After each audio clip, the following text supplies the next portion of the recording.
a lot of commotion, and you could just hear these two people go.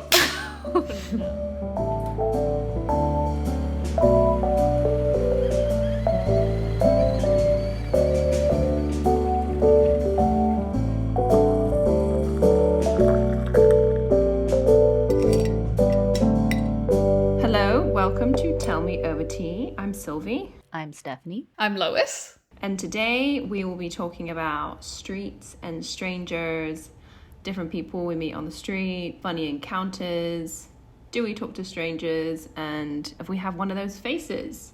But first, what are we drinking today? I am having a hot water because it is 10 p.m. as Steph. we're recording this.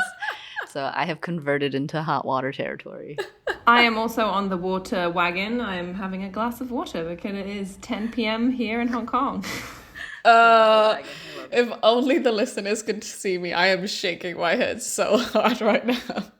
Letting the podcast down, but okay, it's fine because it's 10 p.m. in Hong Kong. Mm-hmm. Yeah, okay, it's too late for a tea. It can only be a decaf if I ever have one at that time. I am also, we're all abandoning the tea concept today. I'm having a coffee. But hey, Rogue One. I know, right? How dare you? Because, okay, I'm going to be be completely honest. Betrayal.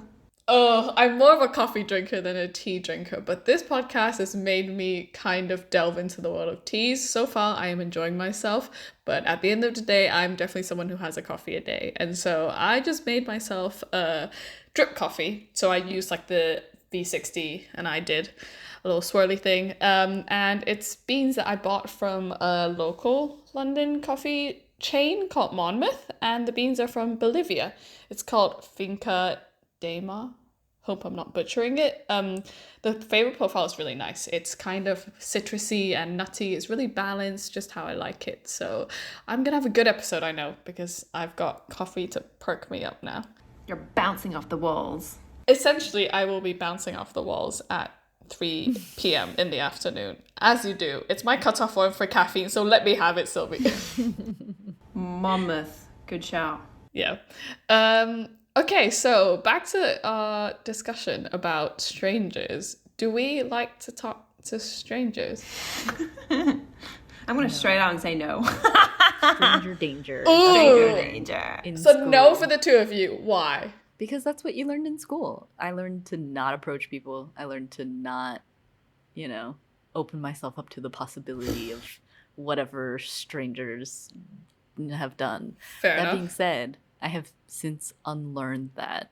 And there are times when I will talk to strangers, but it's not usually approaching them on the street.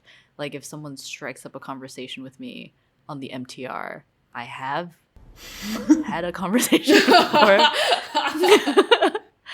But rarely do I do that. That is not something that I try and encourage in my life. For safety. But sometimes it's okay. Sometimes if it's just a well-meaning person who needs directions, who needs something from you, I'm open to that. I'm open to talking to taxi drivers. Those people are strangers, and that's fine. But usually no. Yeah, I'm the same. I mean, asking for directions is totally fine. Like if I'm somewhere like totally lost, I will obviously go in and ask somebody about like where to go next.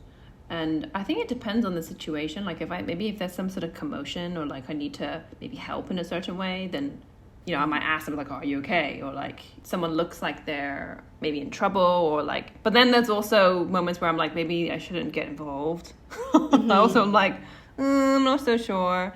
But also I feel like growing up in Hong Kong, it depends. Maybe it's not just in Hong Kong. Just I feel like the energy that people give off sometimes, everyone's like in a hurry to get somewhere. People don't actively 100%. smile at you on the street. So sometimes like, I don't know, if someone like flashes me a smile, I kind of do a double take and I'm like, what? Like, I'm like, I actively don't randomly Engage. just look at someone on the street and smile like, oh, are you a good day? Like till this day, sometimes when I go into the lift, I find it really awkward. Like whether I'm going home in the evening and I'm in a lift with someone and someone says good night, I'm like, good night. it just catches me off guard, or like, have a good day, or like whatever. Like, I would say, okay, I would talk to strangers in certain situations where like they would hold the door open for me. I would say thank you, or like if they give way, I will say thank you, which a lot of Hong Kong people actually don't do. If you're the person giving the way. Oh, bone to pick, 100%. People, stop being rude. On the topic of smiling at people in Hong Kong, going from smiling to every stranger on the street in the US to suddenly having to change my entire face to constantly be scowling was something that I had to figure out how to do, because scowling, when you smile, or like, I don't know, resting face, but mostly scowling. I'm trying openly not to. Yeah, because when I went to university, it was in Wan Chai, and I had to cross the Sky Bridge in order to get to my university. Mm-hmm. And there are a lot of people who pass out pamphlets. And if you smile at them, they assume that you want to sign up for their gym, or like, join their religion, or whatever it is. I'm a very easy target when I smile. So I had to learn how to look mean while I was walking down the street so that people wouldn't approach me. Actually, that's a pretty fair point. Go, I just want to ride off this train that Steph's talking about. Like those people that have the clipboards, and it's normally for like a charity or like something. Yeah. Are you one of those people? Sorry, are you one of those people that actively tries to avoid these people, like swerves away, charging, detour, or like looking at your phone? Yes or no? Yeah, I definitely am. Yeah, me too. Because I have been enticed into those conversations before, and sometimes I can't tell if they're a scam or not. Mm-hmm. I think probably not, but because also they don't speak to you in English a lot of the time, so I don't even know what's going on. Like, what are you trying to make me sign up for? I can't figure it out. So then I'm just wasting your time. I might as well just, I know, but some of them are very persistent. They're like, miss, they spot you like 5 meters away, and they're like, miss, hello, and they do this weird dodgy thing, and you're like, and that's when I will talk to that stranger and be like, sorry, I'm in a hurry, I need to go. Fair. I use that excuse a lot. Most of the time it's true. Yeah, but do you like to talk to strangers usually? Okay, I think in comparison to the two of you, I do enjoy a stranger interaction more. I wouldn't necessarily say that go around speaking to random people. I don't initiate random conversations out of nowhere, but I am quite comfortable in certain scenarios with starting a conversation or striking a conversation with a stranger. Usually it's like situational, right? Maybe you're both you're in a crowded place and you're trying to figure something out, and that person's also in the same crowded situation, and you just kind of have a brief chat about what's going on, or you like kind of share a few sentiments of how you're feeling, and then you kind of feel related to this person. As in, I like those interactions a lot more than maybe the average person. One of the biggest things that I found difficult coming back to Hong Kong when I moved back from the UK was how people do not like to interact in public. As in the whole, like, we're just going to keep our house blinds on. Even in the service industry, in customer service, it's very just like, I'm just going to get the job done. And I know that a lot of people will argue that, for example, in places or the Western countries like the UK or the US, some of it is very performative. And it feels forced, and it feels like just doing it for the sake of it. They don't actually care about what your day is and how your day is and how you're doing. And I get that. But maybe some part of me just feels like it's still nice when someone fakes it. And when I give a response, or if I ask someone how they're doing, I would like to believe that I actually mean it. Like, I don't go around just be like, how you doing? If I don't want to know. I don't think I do it as a reflex as much as some other people do in the UK. I do it as a reflex. Do you? I say hi to people. I'm like, hey, how's it going? Like, as a reflex. Okay. Yeah, because nobody fucking cares how you're doing. It's a replacement for hello. You know, but then just say hi, right? Yeah, but it's the same in the UK. They're like, you're right, like, hi, like they always say like, you're right, or like, so those moments are when I know that person probably doesn't care, for sure. Like, if it's just like a passing comment, if they're already walking and they go, you're right, that means they're not trying to say if I'm all right. Like, they have no intention. But even like service stuff, I feel sometimes, like, especially in the US, somebody will be like, hi, how's it going? But they don't Why would they care how your day is going, you know? Like, they're just trying to get through their job. I think it's just like formalities, yeah. They want it for their tip. Okay, I used to work in the service industry, and if I said that, I actually did want some interaction. It's probably because I'm bored at work, or like I've just been doing really mundane stuff. So if you say, "Hey, how's it going?" and I'm like trauma dumping on you. Yeah, but no, but that's a lot, right? That's know like what I not mean? reading a social cue, right? Usually it's just like a very brief. But then if it's brief, it's like, But when you say like that's what I want, then yeah. Because if you go, "Hey, how's it going?" "Oh, great, thanks. Can I get blah blah blah?" I'm lying. I am never good. Really? I am never fine, thanks. What does that even mean? Fine. You know, it's just a response. It's like a call and response social contract of practice. I'm not really going to talk to you about this, and you're not really going to try and, you know, understand all of the nuances of how I'm feeling. We are not friends. That is true. Yeah. Because like, how many times out of 10 has someone asked you and you actually truly said, my day's Sucks shit right now. Yeah. Yeah. I feel fucking Never. horrible. Never. Well, no, would I never do definitely that. sometimes I'm like, I could have had better days, and I would just leave it at that. But I'll just be like, I'm not having the best day. Right, but that's not anything. That's kind of the same as being like, it's going great. You have no... Because then, like, how do people then... How do they respond when you're like... I mean, I don't think they have to do anything about it. Right, but like socially acceptable responses, it's just as shallow if you were to just say hi, you know? You know what? You two are probably right, as in most people probably read it as that. And for the most part, probably it is that. But I guess I've had some instances where I feel like I had actual conversation birthed from that question in itself in a stranger interaction. I'm sure some people are like actually genuine, you know, like, but I don't know how many percentile that is, you know? Yeah, it's slim pickings probably. Yeah, but and I mean, I don't know. I'm on the fence about that. Even when I'm teaching, you know, like before the class, after the class, I'm speaking to some of the people there, and I will always be like, how's everybody doing today? But I literally say it like every class. You know, I definitely put on like, right, I need to get this class done. You know, I'm going to check that everybody's feeling good today. Like, do they need to let me know about any like problems, like in terms of like physically, if they're whatever. And obviously I want to come across as professional. Yeah. And caring. So, yeah. So, but like if I literally have like a full-on conversation with like every single one of them, like, how are you doing today? Like, tell me like exactly, you know, it is definitely like a formality, I feel, like in certain settings.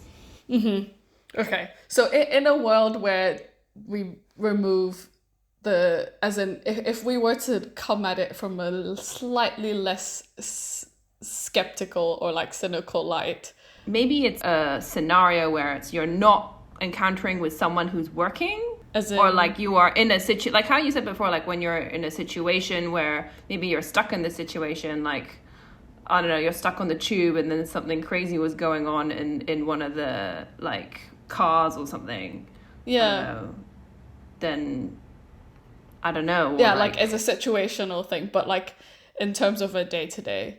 Yeah, I mean, I guess what I'm trying to say is that like I fully understand what that majority of it is kind of like how you two described it, but then there's like a minority scenario where like, do you know what? I've actually made a couple of friends based off of like stranger interactions that I'm actually still in touch with now. Like people who work at coffee shops that I just started chatting to, or like I go a few more times and I become friends with them. And then we actually hang out outside of, like, I guess I have had those experiences, so I'm a bit more open to the idea of it. We are obviously informed by what we experience. So then now I'm like, do you know what? Like it's a normal day-to-day interaction can still be an opportunity to form something other than a passerby type of relationship, I guess. So in short, I am definitely a talk to stranger type of person. But isn't that like over multiple encounters with somebody? Or do you have friends who you encountered one time, asked them how they were doing, and then you guys are friends now?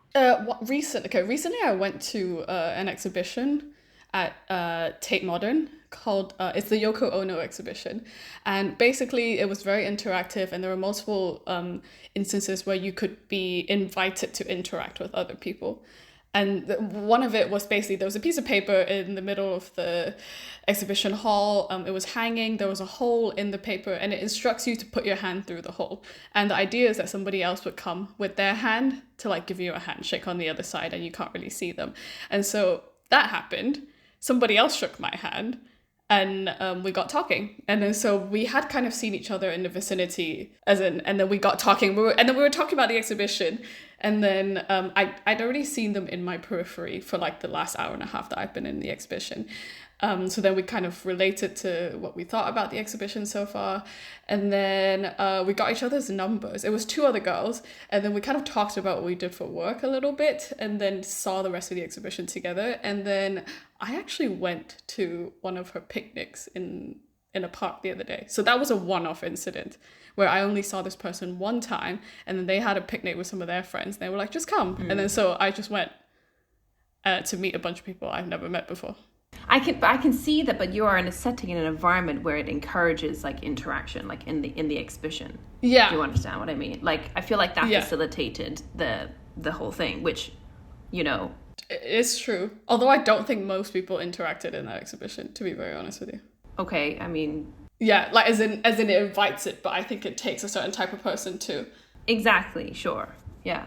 Yeah. And then also it takes a certain type of person to then, like, after you had the physical interaction, to then continue that afterwards, which I also understand. And, like, I can see, certain types of personalities will continue a conversation and then lead to you going to the picnic. So how was the picnic to your It was fun. It was fun. Like, they had a bunch of friends who were also doing PhDs in linguistics within the arts. It was very interesting. I wouldn't say that I necessarily made new friends. I think I will keep in touch with them too. But also I'm definitely in a mindset right now where I'm like, I want to meet people, and right. Yeah. To be open-minded to it means that I will inadvertently put myself in situations where I can and be a bit more open-minded in that sense, right? But yeah, the other interactions, Steph, you're right, like as in someone I befriended from a coffee shop was based off of multiple interactions, because I kept going to that coffee shop, and then they eventually left the job, but we already had each other on WhatsApp, and we were going to see exhibitions outside of, or like doing things outside of the coffee shop. But it all started because I complimented on her shirt, and I was like, I really like this shirt that you're wearing. Right. But going back to the point of, hey, how's it going, that phrase, that is less good of an opener to interact with somebody than a compliment, or something that isn't so rigid in its social construction of what it actually means. Yes, you know what 100%. I agree. Yeah, and so like, because there is this dance that we have with the linguistics of that phrase and the call and response, when you break that in order to compliment someone or to comment on something else, that to me is more a catalyst for friendship.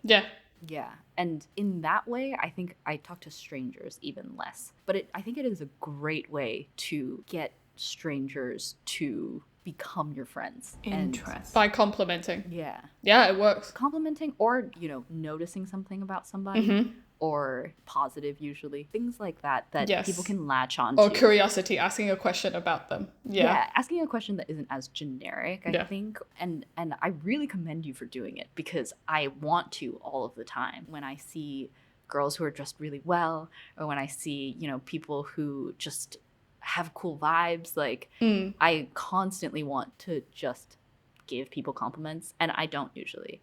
Yeah. Wait, but did you just say that, like, the very beginning when you said that if someone had made that compliment, you feel like you'd be less inclined to be their friend? Is that what you said? More inclined. No. Oh, more. Okay. I got a little bit confused there. Saying, hey, how's it going? Right, okay. Yeah, I think opening a conversation like that is a way to gauge people's interest in becoming friends in the future. It's less of a default. Some people will just say thanks. Some people will really be, compliment you back, or like it starts a rapport. Yes, rapport. Yeah, that's the right word. So this said person that you complimented on their shirt, Lois, how did they respond? Yeah, they responded really well. And this is in Hong Kong. Okay, so this is in context. This was in Hong Kong 4 years ago when I first moved back. A bit of background could be that I had just moved back home. I had friends from the past, but I didn't really have a solid friendship like group or like a foundation to work off of. So I was working really hard to build like a version of a community that I could feel much more at home with. And so if I spotted people that I thought had, and I was dealing with a lot of culture shock. And so the minute I saw someone wearing something that I really resonated with from a style perspective, I was like, oh shit, yeah. And then so I complimented on her shirt, and then she was like, I think she was really shocked. I think she was super surprised. She works at a coffee shop. She is the manager of the coffee shop, and she was stood behind a counter. So I guess you can say that maybe in Hong Kong that doesn't happen very often, or it probably hasn't ever happened to her. And then so when I said that, she was like, oh, thanks. And I was like, I really like that style. As in, I feel like I own a lot of pieces like that. And then I sat down, and she came to take my order. And I said to her, I was like, oh, there's a couple of brands that you should really look at that has stuff. She's like, yeah, it's really hard to find stuff like this in Hong Kong. And I was like, yeah, I shop online mainly, but these are the few brands that I think you would love. And I just showed it to her on Instagram. And that's kind of how it started. And then and then I went back a couple more times because I was working there, and then we exchanged numbers, and then we ended up hanging out outside of the coffee shop when she quit anyway. So yeah, That's really interesting because you really took the initiative to I continue did, that yeah, conversation. but maybe Yeah. that is Yeah. my tendency. So instead of having a space where people approach, maybe I also have, if you believe in energies, I have that energy of wanting to approach people, which then attracts the people that need to approach somebody, because I get stopped a lot on the streets for all sorts of stuff. And maybe I have that. I definitely don't have a glazed face. Some people have like a face that tends to really glaze over when they're in public, but my face is so switched on, and I don't know what that says about me. Like maybe I'm still part feeling like I have to switch on, or maybe I just actually am like that. So then I'm like very alert. So if someone comes at me, I'm already reacting. And I guess you can tell by my face if I'm ready for that interaction. If I'm busy, I just go, sorry, like I'm in a rush. Or if I'm not, then I will just maybe slow down if they like I'm okay if I'm not rushed. I'm actually okay if someone approaches me. Even if they're a scam, I'll just be like, oh, okay, thank you so much. I'm okay this time. So I'm actually interested in like if any of you have been, because you just described a scenario where you complimented someone on what they were wearing. So like, have you guys been approached by other people, like in the sense that they gave you a compliment about you, and then how did you respond, and then how did the conversation eventuate into anything, if anything happened? Or maybe it's not a compliment, but has it happened to you, Sylvie? Not, I mean, the thing is, I have been complimented on what I'm wearing, like by like a few people, but it's always just thanks. and then it's like, because maybe I'm like on a train, or like I'm walking somewhere, and it's not like in a coffee shop setting. But the thing is, I feel like most of the approaches that I've had from people have deterred me because they were more on like the kind of creepy side of things. Yeah. So that's, some recent encounters are like the ones I have in Hong Kong. I don't have very like vivid memories of like when I was in I lie, in the UK there are some, but having dim sum, and I was walking out the restaurant and I was waiting for someone. Oh no, I lie. I was waiting to be seated in the restaurant and someone was walking out. This wasn't even a conversation, an encounterment. It was, this guy just had his phone in my face. What, like shoved it in your face? And he just clearly was taking a picture of my face. And I was like, shit, okay. I was like, what the hell? And even there was not even any sort of like hello communication, nothing. And then there were two Japanese girls in front of me, and they were like, they clearly saw what happened, and they turned around. They were like being really super cute, and they were like, oh. And then Nico was somewhere, my boyfriend, somewhere with his head over there, like turns away, I was like, dude, did you see that? Did you see the guy literally just had his phone in my face? He was like, huh, what? And then the Japanese girl was like, yeah, but you're so pretty or whatever. And I was like, no, that's not the point. And then there's another scenario where I was on the MTR with a friend of mine. This is quite late. It wasn't that late in Hong Kong. Like, Hong Kong's super safe normally on like public transport. It was maybe like 10 o'clock. Again, this guy, the encounters I had, okay, maybe not necessarily like they don't initiate by speaking. This guy literally, again, had his phone in front of my face. And it turned out this guy had, I think he had some sort of issues with him where he would not put the phone away. Because I tested him out. I was switching positions and he was literally just following me. And me and my friend confronted the guy, and he was like a big dude. And it goes back to like how, you know, you have like the Hong Kongers have like the fucking blindfolded mask. Yeah. Nobody was reacting to this like huge dude who was fucked up. Who was being seriously like invasive of our space, like on the verge of like harassing us, to a point where like me and my friend were like, I'm gonna get my phone out and I'm gonna start videoing you. I was like, do you want to fight? Like, we were literally just he wasn't very comprehensible with like what he was saying. We couldn't really figure out, like, you know, he was quite young and he was big, you know, and there was two of us, but still nobody stood up for us. Everyone was looking down at their phone, you know. Like, there's always moments where I feel like the encounters I have, I'm always on like a little bit on guard. And then when again, there was another scenario where, but it was still has a kind of creepy kind of like notion to it. Like, somebody would run up to me, like run from behind me to in front of me to like stop me in my tracks. I'm looking down at my phone, and you know, he complimented me. He basically was like, "Can I have your number? I think you're really pretty." Whatever he said. Wait, and I ran to you from across the street. What kind of tactic is that? Yes, like I was walking. Yeah, I was walking up some stairs. I was going up to like this guy. Literally ran. He came. He was jogging. He came past me, swung round, stood in front of me, and was like, "Hey, I just thought you were like really cute." And I had my headphones in and I was texting, you know, I was just completely, I thought he was asking me for directions. And then I took my headphones out and I was like, "Oh, hi, I literally, actually, no, this is what I said. I was like, "Hi, can I help you?" And then he was like a bit shocked, and he's like, "Oh, I just thought you were really cute and I just wanted to come and say hi." I was like, I was like, oh, thanks. And then obviously I was shocked and surprised, and I had to, you know, kind of absorb the situation a little bit and just kind of find my feet. How do I get out of this? And I said, "Oh, thank you so much. That's so nice of you. Like, that's really flattering." And he goes like, "Oh," he persisted. He was like, "Oh, so do you live in Hong Kong?" And I was like, "Yeah." and then he was like, "Oh, cool, like, you know." And then I basically just like said, "Look, I'm really sorry, I gotta go. I also have a boyfriend." And he was like, "Oh, okay, yeah, no worries," like, you know. Yeah, I mean, nice intention, poor execution.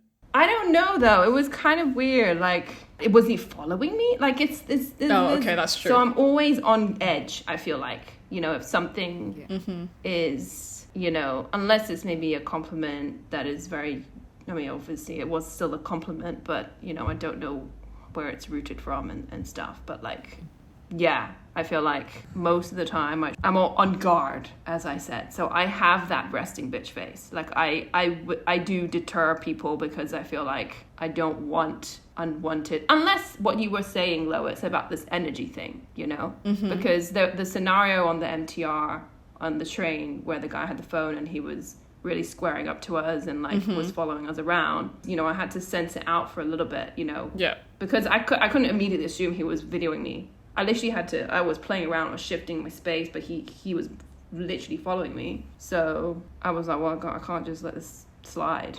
Of course. So yeah, there you go. I mean, I am not the person to be inviting energy.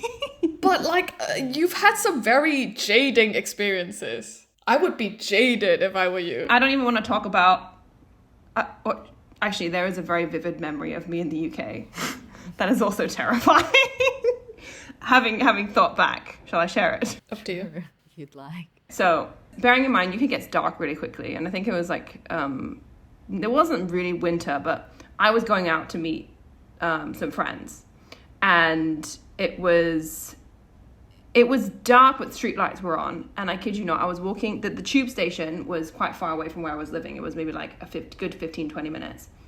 And I remember this so clearly, guys. I would be walking, I was maybe like a third of the way to the tube station. And there's this guy that was trailing behind me on a bike. And it was fucking terrifying. It's just the usual cat calls and things like, give us a smile, like, how you doing? Like, you look really nice today, like, blah, blah, blah. And I like totally ignore, like, I just charge on, like, because I'm like, fuck this shit. And then he's on a fucking bike, okay? So he can definitely catch up with me. And he like starts getting like right next to me. He's like, you look really good today. Like, I'm a producer. Like, I don't know. I produce music videos and whatever. I'm a DJ, whatever. It was like spewing some random shit. And I'm just like trying not to engage. And then basically like the route to the tube, there's two ways. Basically you can get a shortcut, which is like a dodgier area, like, but it's a shortcut you can take to get to the tube station faster. But you basically come out onto the like main street that, if you went round the full way, like, cause anyway, I tried to take a shortcut to just get rid of him. And I come out, I thought I fucking lost him. And then I come out of that end, he's there with the fucking bike, like, waiting for me. And I was just like, oh my God, what do I do? You were alone? Yeah, I was like, shit. Like, I was genuinely God. Am I going to get abducted? I was alone, yeah, I was alone. The thing is, like, these things, like, in the UK, like, this is reality. Like, people, like, girls in the UK, like, and not just UK, probably in the States as well, like, if you're, in the evening and you're walking by yourself, like, this thing can happen. And it's like, I mean, thank God that the tube station was right there. I literally just like bolted. I just ran for it. I was just like, holy shit. So like, I mean, all of these have been experiences from men. So I don't know. I haven't had any like issues or encounters with maybe like females. I mean, I think some of them might have been maybe mentally not there, I don't know, or like they have like some mental problems. But anyway, yeah, so this is why I'm very much like, don't engage, and I have that stone cold face and people think I'm really mean. So those are my stories, guys, about why I don't talk to strangers, or why I don't actively seek out to. But I would definitely like, I have given people like compliments about like what they're wearing maybe, but I think I feel like I have to be a bit more comfortable in the setting. Like I feel like I wouldn't randomly stop someone if they're like charging down the street or walking like somewhere. Or maybe if like, I don't feel like I'm the type of person that would stop someone in their tracks, Yeah, if it interrupts what they're doing, I think that's already kind of strange. It's quite invasive. Yeah. So anyway, that's my experience, guys.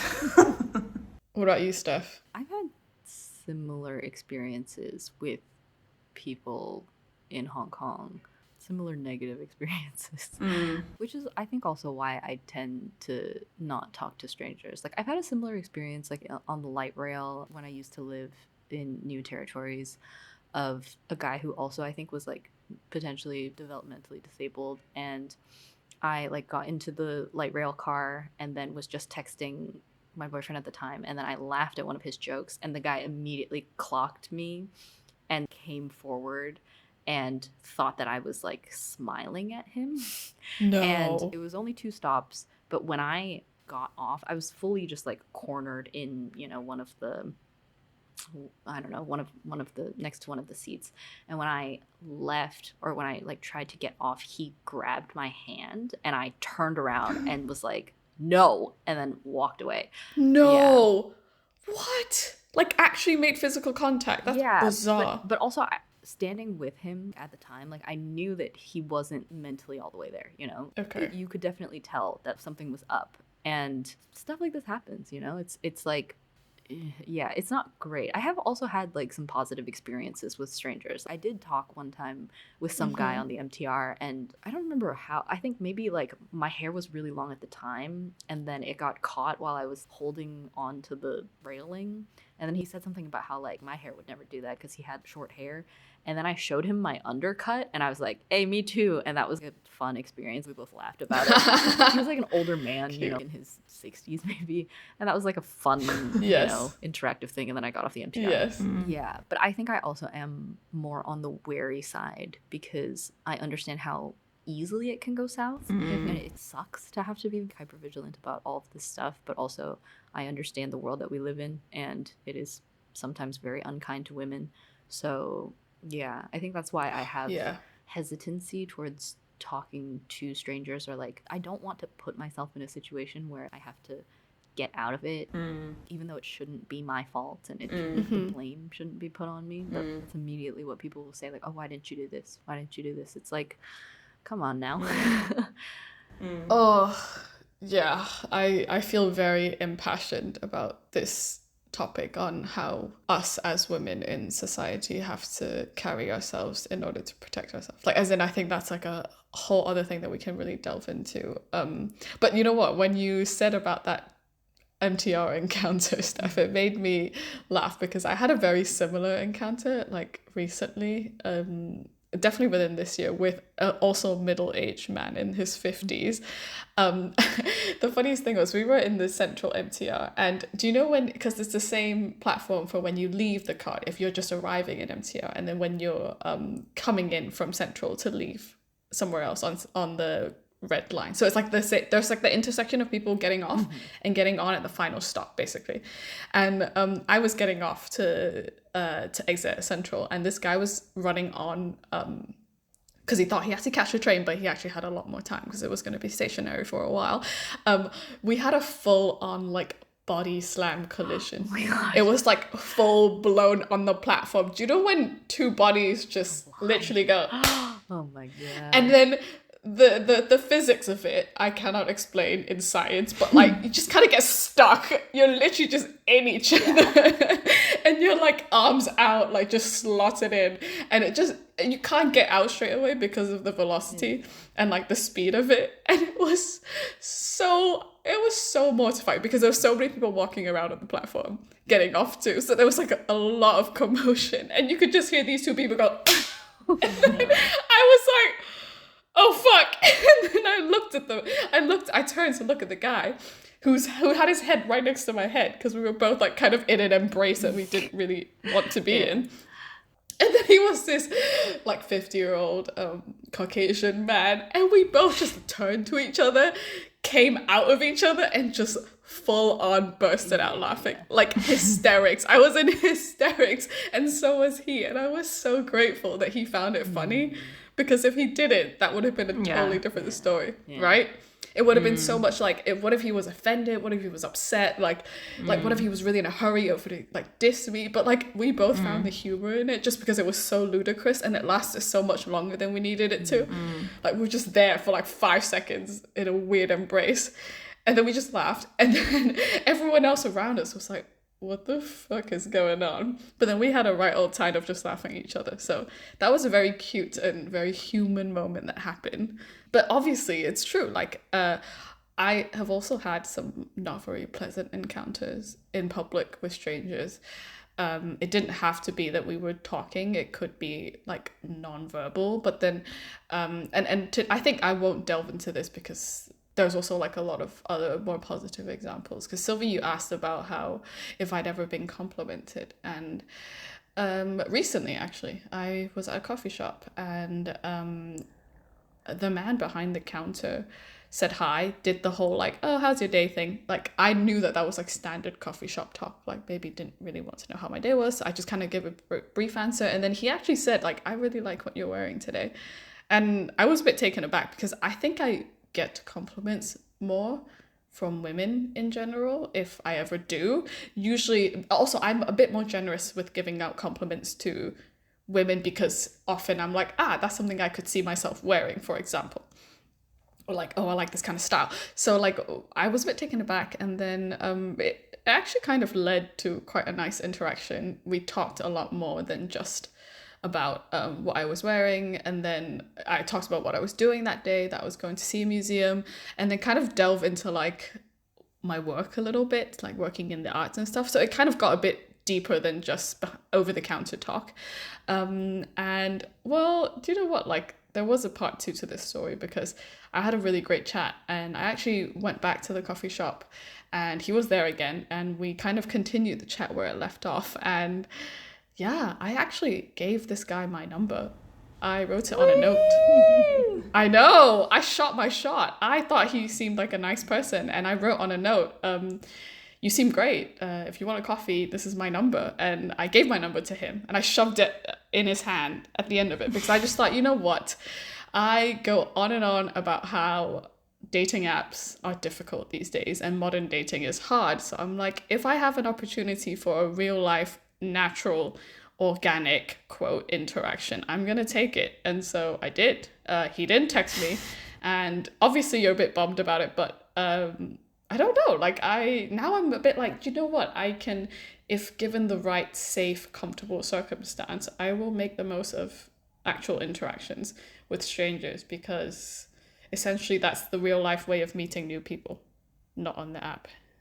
In the romantic sense. By Lois writing her number on a piece of paper and shoving it into that person's pocket. Okay, I was fucking nervous. I have newfound respect for people who shoot their shot in public.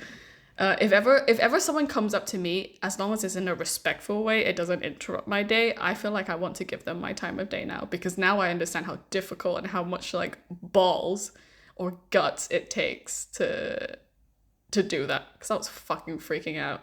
I was like a schoolgirl all over again. My heart was pounding, and like, it's very low stakes, to be honest. And in my mind, I'm like, you know what? The more you practice, the more you're like, it's just fine. It's just another day in the office. I'm just giving out my number for potential people that obviously you have interaction with, and it's not just like, oh, I like the way they look. It could be though, I like the way they look too. But the fact that the US and the UK and Hong Kong, they carry very different cultural nuances, and the way we behave in these different countries or cities is very different, for me at least. So I don't know, like, as in Steph, because you grew up in the US, and then obviously having moved to Hong Kong now at this age, do you find that, like, what is the biggest difference, I guess? Well, I did talk a little bit earlier about how I had to change my face. Exactly. The way that people perceive me Yes. when walking down the street. If we're talking in terms of talking to strangers, people in the US are a lot more open to having conversations with strangers. People really are friendlier, and general small talk is more acceptable. Whereas I think in Hong Kong, a lot of the times, unless you're primed for it, or unless there's like certain spaces that allow for that, most people just want to like get what they're trying to get and go, or like get to where they're trying to go to. And that was a little bit of an adjustment, though, to be honest. Before I moved to Hong Kong, I did not really engage in small talk with strangers. And then when I went back for the first time, being so deprived of English speakers, I fucking love small talk now. I will talk to anybody about anything. This is the most that I will talk to a stranger, is like when people ask how your day is going, commenting on the weather. This is stuff where I'm like, I would have never done this when I was younger, but now I don't know, something about it is really homey to me, and like really small townish. And people in the area where my parents live, where I grew up, they will approach you on the street sometimes and just not really start a conversation, but sometimes comment on things. Like, I remember one time me and my brother were walking down the street, and we were impersonating those used car sales silly people that like that are powered by a fan that wave around. Yeah. The floppy. Oh my god. Yeah. They're hilarious. So me and my brother were just walking down the street doing whatever. Like, we were just like dancing like that or whatever. And then there was a couple, like an older couple, who was walking towards us, and they were like, "That was great, 10 out of 10." And I feel like when I'm in the US, at least in that area, like I can be a little bit sillier, and I can allow myself to do those things in a way where people won't judge you in that way. It's more innocent. But I know that not all of the US is like that. It's just because my hometown is a little bit smaller, you know? So I wouldn't do that in like a big... Actually, I feel like maybe I would, because I think people would also be like, yeah, that's fucking hilarious. I think they would. Yeah, whereas in Hong Kong, it's a lot more reserved, and people do not step out of line. Invade my privacy. It's not even that. It's just like, don't perceive me. We're not doing things that are out of the ordinary, and if we are, it's mad judgment, you know, especially against strangers. Like, I remember one time as a teenager I visited, and I was wearing a red shirt, and some guy walked up from behind me and was like, "Why the fuck is her shirt so red?" And he said that in Cantonese or whatever. He was really mean about it, and I don't think he realized he was talking to a teenager. Stuff like that. That's so random. What? Super random. But it's stuff like that that I can't believe you had the audacity to say that out loud. But also, Hong Kong people do sometimes express their disdain towards certain things very loudly, especially if it doesn't match their societal perception of what is acceptable, what should be accepted. And I really don't like that. Yes. And I think you couldn't have been more accurate about that. It's exactly that. It's hard to get used to. And, you know, it's not to say that I haven't had some interesting and entertaining conversations with taxi drivers and stuff. There are positive moments and weird moments and, you know, like very human moments like the one that you described. But it's a lot more judgment, I think. The day-to-day anyways is a lot of judgment. And that kind of sucks, you know, because the way that they judge really you sad. Is also the way that they judge themselves. So you really get to understand how oppressive certain views are. Yeah, and that's it's really difficult to contend with, especially when you first move here. I wonder why it's so judgmental. I mean, I think the school system, like society at large. But do you get the thing? But the thing is, like, does the judgment, like, I don't know, does the judgment? Do you feel like some of the judgment stems maybe like also? I can't speak for Steph. I'm not sure. Even for Lois, like from family members as well. Yeah, to me it feels like a safety thing, you know? Because people also here judge themselves very harshly.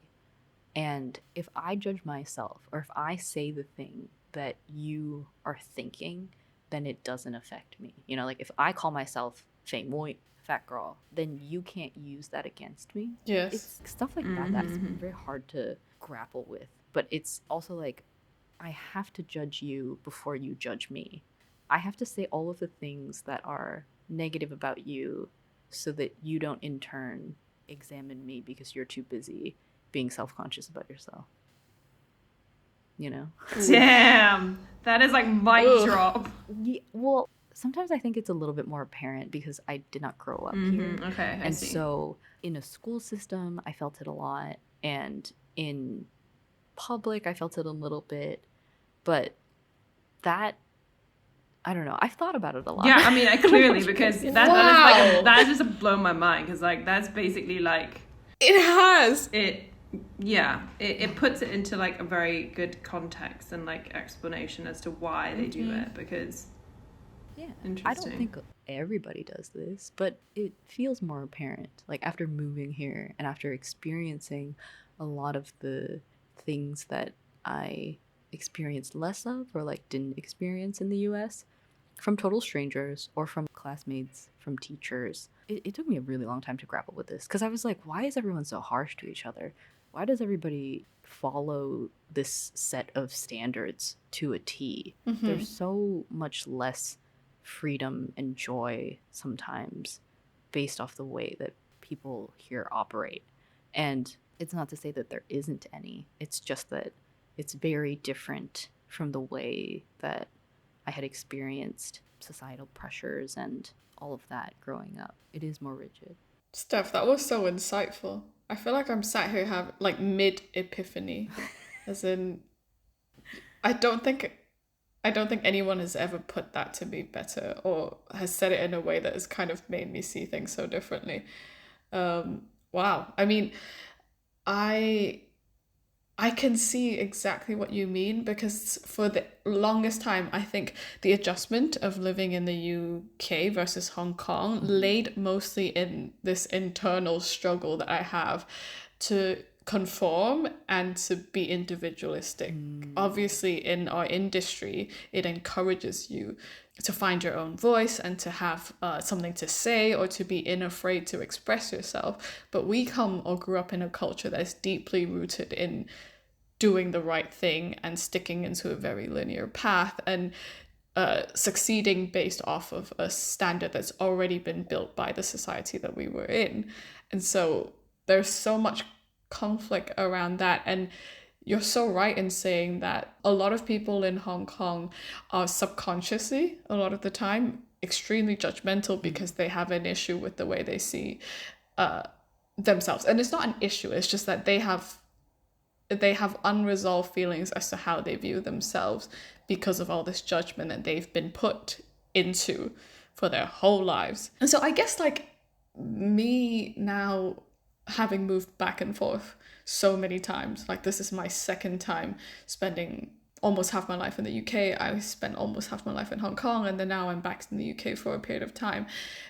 It feels like a brand new adjustment. But do you know what? Like with age and with a bit more experience, I do feel that I can be less affected by this now. And maybe that's why I'm interacting with people the way that I actually want to interact with people versus like all these things that I would have done in the past because I just wanted to conform. Like I think in Hong Kong there's definitely like the everyone stick to your lane and focus on yourself and don't insert yourself into other people's lives. Like mind your business when you're behaving, but actually be in everyone else's business behind their back. That's like the general attitude. Like talk about other people, but when you're in front of them, don't try and engage in their stuff. And it's terrible. But now I'm like, I really like to have open dialogue. I am much more open to the idea of interacting with people because actually I just am the type of person that really likes interaction.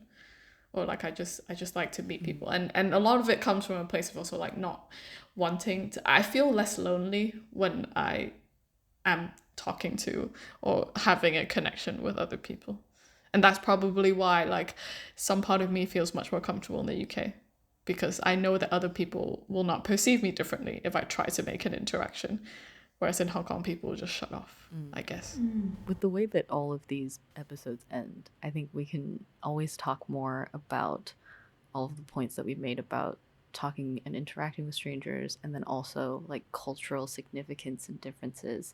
But unfortunately, we are out of time. So thank you so much for listening to this episode. If you enjoyed listening to us, do give us a like or rate us on Spotify or wherever you listen to our podcast. We really appreciate it, and we will see you in the next one. Bye. Bye.